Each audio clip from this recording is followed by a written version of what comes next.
And as the dust was still settling, I was hearing on television, reading in the press, and listening to conversations that were distinctly non-postmodern. In considering the terrorists, their background, and their ideology, no one sounded like a relativist. What the terrorists did was evil, people were saying, and what the first responders did who ran into the buildings as they were collapsing to rescue people was good. It sounded as if not all cultures are equally valid after all. Maybe not all religions are equally beneficent. Meanwhile, the notoriously jaded and cynical New York arts scene was proclaiming the end of irony, that signature quality of postmodern expressions, and promising works of sincerity and human values. Above all, in the aftermath of 9/11, there was a palpable sense of transcendence. The tribalism encouraged by postmodernism gave way to a deep experience of national unity, and even notable secularist journalists were saying to the families of victims, "God bless you, and you are in our prayers." But after the shock faded, so did the moral clarity. Moral, cultural, intellectual, and religious relativism surged back. But there was a difference. Before, all religions, in elite opinion, were considered to be equally good.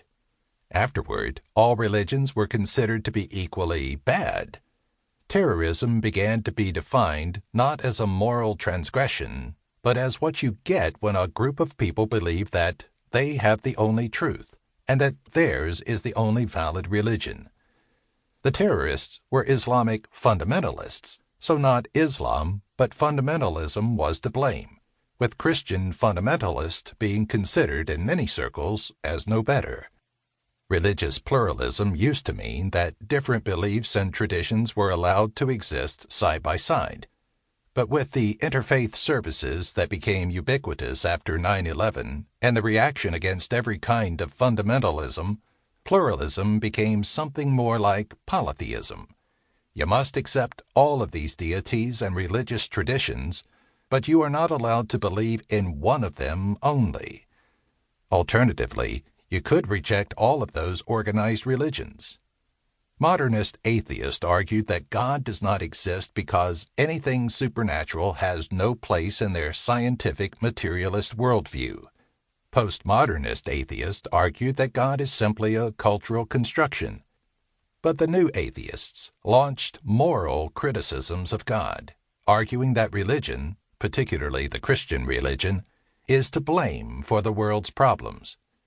Many more Americans held on, in the postmodernist way, to their own private, interior, personal religions, constructing their own theologies, and claiming to be spiritual, but not religious.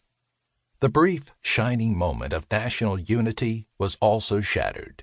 Thirsting for retaliation, America went to war, only to find that the American ideals of democracy, liberty, and human rights might not be so universal after all, at least in societies that lack our classical and Christian infrastructure. The political divisions that go back to the Vietnam War reasserted themselves. So did the moral equivalence that is a corollary of relativism. Is our attacking the Taliban any different from Al-Qaeda attacking us? Postmodernism did not end with the fall of the World Trade Center. Rather, it hardened, becoming more political and less playful, more dogmatic and less tolerant. As we have moved deeper into the 21st century and new issues and new developments have come to the fore, postmodernism has mutated, taking on new forms and adapting to new conditions. After postmodernism, what? In 1994, when Postmodern Times was published, the technological medium I discussed was television. I said some things about computers and how they could be interconnected to form a kind of cyberspace. The internet was just starting to get off the ground when I was writing my book, but it was nothing like the all-pervasive information universe that it has become with its social media and fake news.